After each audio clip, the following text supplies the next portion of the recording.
दोस्तों पिछले वीडियो में अपन फंडामेंटल ड्यूटीज़ देख लिए थे। इस वीडियो में अपन प्रेसिडेंट के बारे में बात करेंगे। जी हाँ, राष्ट्रपति के बारे में बात करेंगे, हमारे महामहिम। और चलिए देखते हैं वन लाइनर्स क्या है प्रेसिडेंट के बारे में, जो अपने को पता होना चाहिए और एग्जामिनेशन पॉइंट ऑफ व्यू से भी बहुत इंपॉर्टेंट है।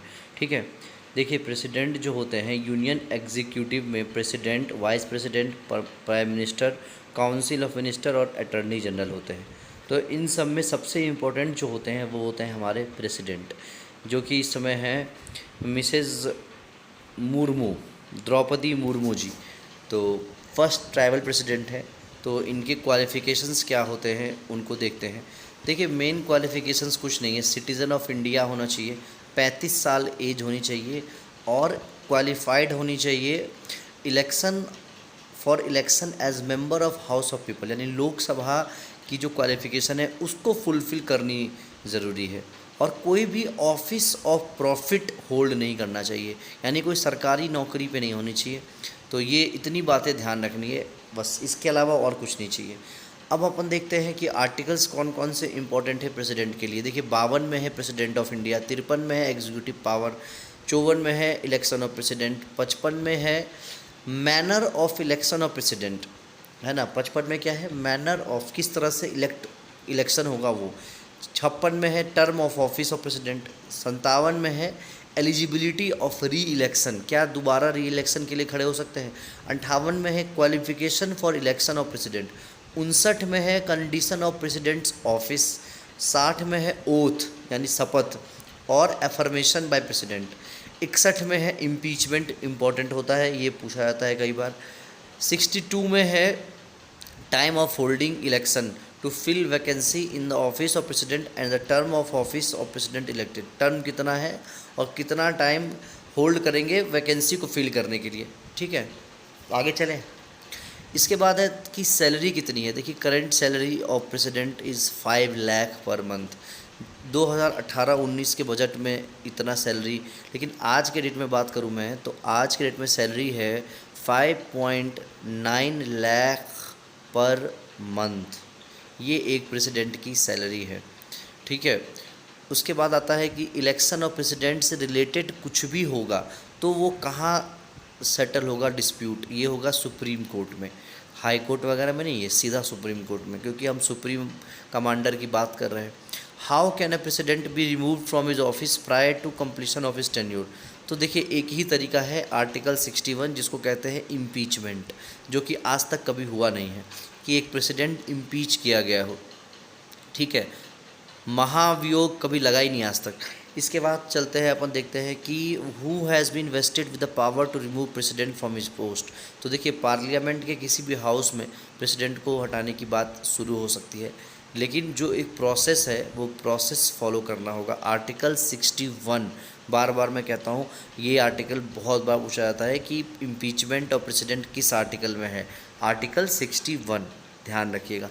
ठीक है, अपॉइंटमेंट ऑफ प्रेसिडेंट, अपॉइंटमेंट क्या क्या कर सकता है एक प्रेसिडेंट, किन लोगों को अपॉइंट कर सकता है। तो देखिए प्राइम मिनिस्टर और एंड काउंसिल ऑफ मिनिस्टर्स, लेकिन प्राइम मिनिस्टर के एडवाइस पर, यह है आर्टिकल 75 में। ये प्रेसिडेंट क्या कर सकता है, अपॉइंट कर सकता है। प्राइम मिनिस्टर को तो करेगा ही, और प्लस काउंसिल ऑफ मिनिस्टर्स जिसको प्राइम मिनिस्टर एडवाइस करेगा वो प्रेसिडेंट कर सकता है अपॉइंट। अटॉर्नी जनरल आर्टिकल 76 में है, प्रेसिडेंट ही अपॉइंट करता है। Controller and auditor general article 148 यानी 148, ये भी प्रेसिडेंट ही अपॉइंट करता है। सुप्रीम कोर्ट और हाई कोर्ट के जजेज को भी प्रेसिडेंट, CEC यानी चीफ इलेक्शन कमीशन, ये आर्टिकल 324 है, ये भी प्रेसिडेंट ही अपॉइंट करता है। फाइनेंस कमीशन चाहे UPSC या JPSC, इनके मेंबर्स को भी प्रेसिडेंट ही अपॉइंट करता है। स्पेशल ऑफिसर SC/ST के लिए ऑफिसर लैंग्वेज कमीशन, गवर्नर और special officer for linguistic minorities, ये सारे प्रेसिडेंट के द्वारा ही अपॉइंट किए जाते हैं। जॉइंट सेशन ऑफ लोकसभा और राज्यसभा कौन प्रिसाइड करता है, तो ये करता है स्पीकर।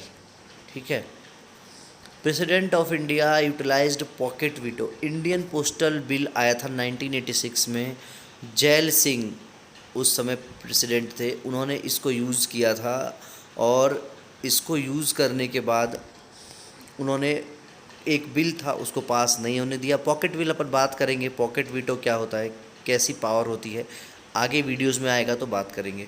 ठीक है। हेड ऑफ द स्टेट कौन है भैया, ये हमारे डी ज्यूरी यानी प्रेसिडेंट जी हैं। Indian parliamentary system of government के हेड ऑफ स्टेट किसको कहते हैं, प्रेसिडेंट को कहते हैं। The electoral college of the president, जो प्रेसिडेंट का इलेक्टोरल कॉलेज होता है, यानी जहाँ इलेक्शन होता है जिस बेसिस पे, जिसके अंदर वो, उसके अंदर कौन कौन लोग वो हैं, तो वो है elected member of both house of the parliament, parliament से जो इलेक्टेड मेंबर्स हैं दोनों हाउस के, elected member of legislative assembly. देखिए वो बताया था ज्ञानी जैल सिंह थे, पूरा नाम था ज्ञानी जैल सिंह, जो कि इंडियन पोस्टल बिल 1986 में अपना पॉकेट वीटो यूज़ करके एक बिल पास नहीं होने दिए थे। अब कमेंट बॉक्स में आप बताइएगा वो बिल था कौन सा और क्यों उन्होंने उसको पॉकेट वीटो यूज करके आगे बढ़ने नहीं दिया। ठीक है, तो चलिए अभी इस पर कंटिन्यू करते हैं। Elected members of both the house of parliament, elected members of legislative assembly of the state and union territories of Delhi, Pondicherry and Jammu Kashmir, ये सारे इलेक्टोरल कॉलेज में आते हैं। मैनर ऑफ इलेक्शन, ये कहाँ से लिया गया है प्रेसिडेंट का, आयरिश यानी आयरलैंड के कॉन्स्टिट्यूशन से लिया गया है। ठीक है, कहाँ से लिया गया है, आयरलैंड के कॉन्स्टिट्यूशन से। 50 इलेक्टर होंगे कैंडिडेट को नॉमिनेट करने के लिए प्रेसिडेंट के पोस्ट के लिए। कितने इलेक्टर्स होंगे, 50 इलेक्टर कम से कम ऐसे होने चाहिए आपके सपोर्ट में। How many Indian president have been impeached, मैंने बताया था ना कि कोई भी प्रेसिडेंट आज तक किसी को इम्पीच नहीं किया गया है। प्रेसिडेंट सुप्रीम कमांडर है, जितने भी हमारे आर्म फोर्स हैं, चाहे नेवी हो या एयरफोर्स हो, सबके क्या है, सुप्रीम कमांडर प्रेसिडेंट ही हैं। अब वीटो पावर प्रेसिडेंट के 3 तरीके के होते हैं, एक एब्सोल्यूट वीटो, एक होता है सस्पेंसिव वीटो और एक होता है पॉकेट वीटो, जिसके बारे में अपन बात कर रहे थे। एब्सोल्यूट वीटो क्या होता है और सस्पेंसिव वीटो क्या होता है और पॉकेट वीटो क्या होता है, ये अपन देखते हैं। देखिए, अगर कोई बिल एमपी जो है वो मिनिस्टर नहीं है, वो अगर इंट्रोड्यूस किया है और कैबिनेट रिज़ाइन कर दिया बिल के पास होने के बाद, before the ascent of president, जो प्रेसिडेंट है वो उसके आने से पहले, then new cabinet advises the president not to give, तो जो नया कैबिनेट है वो प्रेसिडेंट को क्या कह सकता है, क्या एडवाइस करता है कि उस बिल को वो मंजूरी ना दे।